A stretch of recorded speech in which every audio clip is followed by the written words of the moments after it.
साथियों नमस्कार। यह वीडियो हमारे उन नए साथियों के लिए होगी जो गाय की खरीदारी करने जाते हैं और आर्डर की क्वालिटी जिसको थन कहा जाता है, तो थन के बारे में ठीक ठाक नॉलेज रखना होता है।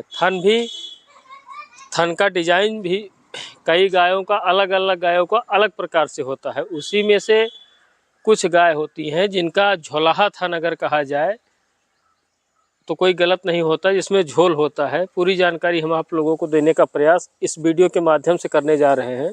कभी भी इस तरह का बड़ा थन देख के आकर्षित नहीं होना चाहिए। आकर्षित का मतलब जैसे मान लीजिए इसकी मिल्किंग स्विच बड़ी बड़ी है, तो इसमें क्या होता है जो हमने अभी आपको बताया झोलाहा मतलब एक तरफ ज़्यादा रहेगा, एक तरफ कम रहेगा, दो स्विच बड़ी रहेगी, दो स्विच छोटी रहेगी। तो उसमें रिस्क ये होगा कि मान लीजिए जैसे अभी हमारे पास भी उतनी ठीक ठाक व्यवस्था नहीं हो पाई, तो जिन साथियों के पास बढ़िया व्यवस्था नहीं होगी तो यह थन जो है अक्सर आपको थनहिला का शिकायत देते रहेंगे। मतलब समय समय पे इनमें थनहिला होने का खतरा या इनकी मिल्किंग स्विच में सूजन आ जाना, यह सब चीज़ जो है कंटिन्यू लगी रहती है। मतलब ज़रा सा इनका अडर अगर कहीं दब जाता है तो यह सब समस्या होगी।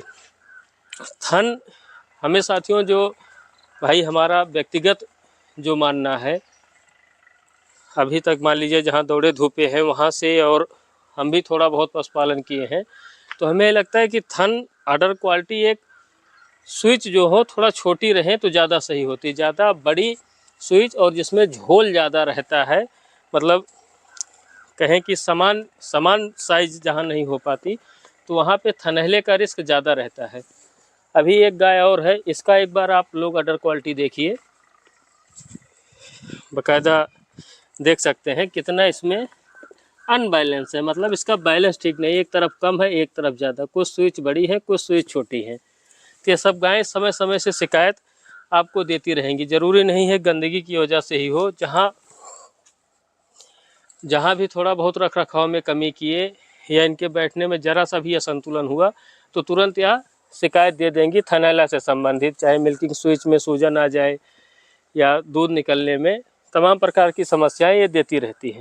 हिसाब से साथियों जैसे इस गाय की अडर क्वालिटी है यह ज़्यादा सही है। मतलब इसके थन का जो साइज है या मिल्किंग स्विच जो है वो ठीक है, इनमें जल्दी से शिकायत का मौका नहीं मिलता।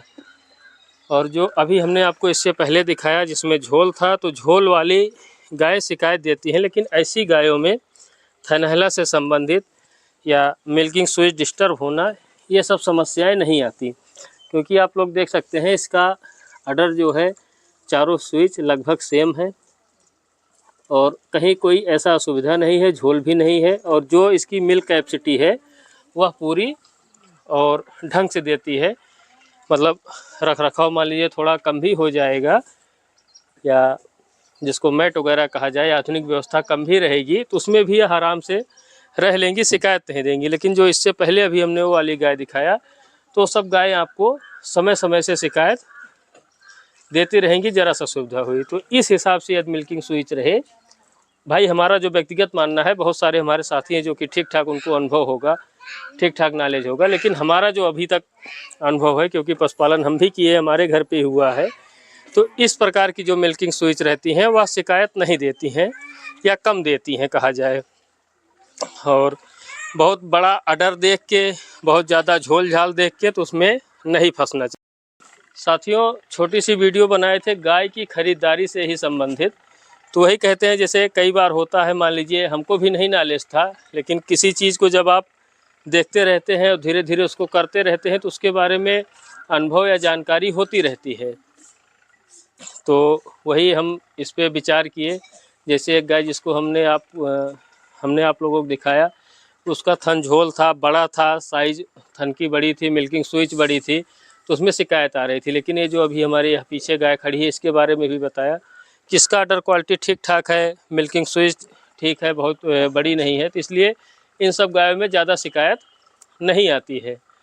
तो ख़रीदारी में यह सब कुछ बारीकियाँ होती हैं जो कि ध्यान देना ज़रूरी रहता है। नहीं पता लगा बहुत बड़ा आर्डर, बहुत भड़कीला थन देख के हम खरीदारी कर लेते हैं तो अभी कहीं ना कहीं फिर समस्या का विषय बन जाएगा। और निरंतर लगे हुए हैं साथियों, अभी थोड़ा जानकारी लेने का क्रम चल रहा है, जिस दिन जानकारी लेने का क्रम हमारा कंप्लीट हो जाएगा, टहलने घूमने का क्रम कंप्लीट हो जाएगा, उसी दिन फिर इस क्षेत्र में उतरा जाएगा, ठीक ठाक से उतरा जाएगा और फिर इसके बाद और बढ़िया से इसको समझा जाएगा। फिर इसके विषय में और खूब बारीकी से समझ के फिर आप लोगों को और टाइम टू टाइम बढ़िया जानकारी पशुपालन से संबंधित, गाय से संबंधित हम आपको देते रहेंगे समय समय से। किस हिसाब से गायों की खरीदारी किया जाए, इनकी अडर क्वालिटी, हर एक चीज़ के बारे में पूरी जानकारी समय समय से हम आप लोगों को देते रहेंगे। अभी थोड़ा महीना 2 महीना जानकारी और ले लिया जाए, थोड़ा स्टेबल हो जाए, ताकि क्योंकि क्या है ना कि आप लोग जान ही रहे कि इस क्षेत्र में उतरने के बाद फिर घूमने टहलने का मौका कम ही मिलेगा और हर चीज़ का टाइम टेबल निश्चित हो जाएगा ना। तो इसलिए अभी जानकारी वगैरह जब हो जाएगी तब फिर इस क्षेत्र में विधि विधान से ढंग से उतरा जाएगा। टाइम टू टाइम सारी अपडेट ए से लेकर जेड तक जितनी जानकारी है पूरा आप लोगों को समय समय से देते रहेंगे। एक छोटी सी वीडियो इसी सबसे संबंधित बनाए थे दोस्तों। आशा करते हैं वीडियो पसंद आई होगी। यदि वीडियो पसंद आई हो तो वीडियो को जरूर लाइक करें। जो साथी चैनल वीडियो पहली बार देख रहे हो, चैनल को सब्सक्राइब करना बिल्कुल ना भूलें। मिलते हैं इसी तरह किसी दूसरी वीडियो में बढ़िया जानकारी के साथ। तब तक के लिए धन्यवाद। आपका दिन शुभ हो।